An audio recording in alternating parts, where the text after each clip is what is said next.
আসসালামু আলাইকুম। মান্দা এগ্রো ফার্মে আপনাদের সকলকে স্বাগতম। আমি আজকে কিভাবে জমি তৈরি, বেড তৈরি এবং মালচিং দেওয়া হয় সে বিষয়ে বিস্তারিত আলোচনা করব। বিস্তারিত জানতে পুরো ভিডিওটি দেখতে থাকুন।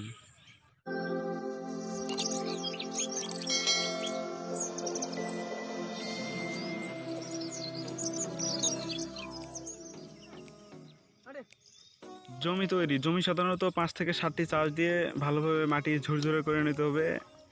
আপনারা পাওয়ার টিলার, ট্রাক্টর অথবা গরুর সাহায্যে জমি চাষ করতে পারেন এবং শেষ চাষের সময় প্রয়োজনীয় জৈব রাসায়নিক সার দিয়ে ভালোভাবে জমি মই দিয়ে সমান করে দিতে হবে। বেড তৈরি, বেড সাধারণত বিভিন্ন ফসলে বিভিন্ন রকম হয়ে থাকে, তবে মালচিং পদ্ধতিতে চাষাবাদের ক্ষেত্রে দুই ধরনের মালচিং পাওয়া যায়। একটি 1 মিটার তথা 3 ফুট প্রস্থের এবং 1.2 মিটার যেটি 4 ফুট প্রস্থের।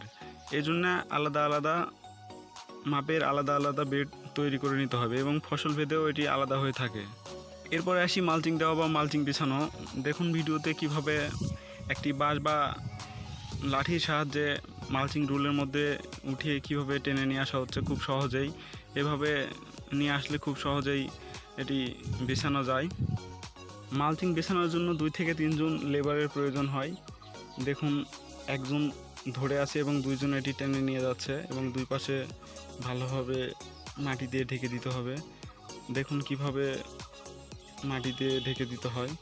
দুই পাশে খুব টান করে ঢেকে দিতে হবে যাতে বাতাস চলাচল না করে। বাতাস চলাচল করলে অনেক সময় মালচিং উড়ে যায় এবং বাতাস চলাচল করলে ভিতরের আর্দ্রতা অনেক সময় কম বেশি হতে পারে।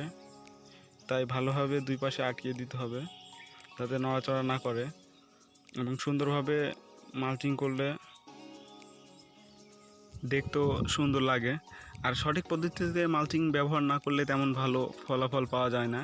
তাই ভিডিওটি দেখুন কিভাবে মালচিং দিয়ে এবং দুই পাশে মাটি উঠিয়ে দেওয়া হয়েছে যাতে ভিতরের খাবার প্রিজার্ভ থাকে এবং বাতাস চলাচল না করে এবং অতিরিক্ত বৃষ্টির ফলে যাতে পানি ভিতরে প্রবেশ না করে। সেক্ষেত্রে নালা বা ড্রেন নিষ্কাশন ব্যবস্থা খুব ভালো রাখতে হবে যাতে বৃষ্টি বা সেচের পানি দিলে সহজেই নিষ্কাশন করা যায়।